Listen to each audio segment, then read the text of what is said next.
Of this building on the border of Queens and Nassau County. That nonprofit is in charge of housing 1,900 homeless families.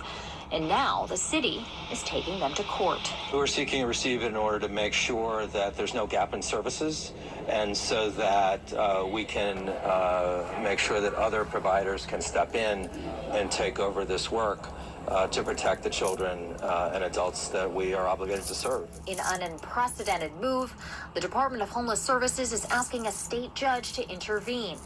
In court papers filed Wednesday, the city argued Children's Community Services is in breach of contract, claiming it engaged in fraudulent billing and invoicing practices. The city will no longer pay any invoices, so it wants a judge to appoint a temporary receiver to manage day-to-day operations. The unprecedented move was first reported by New York One on Monday when Department of Investigation personnel executed search warrants on the headquarters. Federal prosecutors were with them. The city's homeless czar held a conference call with reporters following the filing. Based upon our investigation and the actions that DOI has taken, we cannot provide any more money to this provider.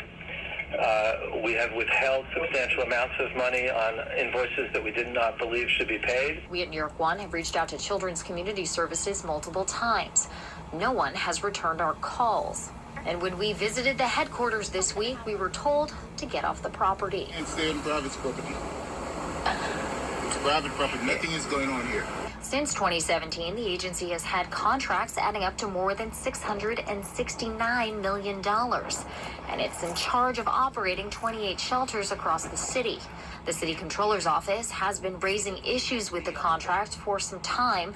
In 2019, Controller Scott Stringer initially rejected one of their contracts. He says Children's Community Services had an inadequate performance, potentially putting the safety of families and children at risk. The city's request in court is trying to turn the page and make sure families at these shelters continue to receive services, since they will no longer be paying Children's Community Services. Courtney Gross, New York One.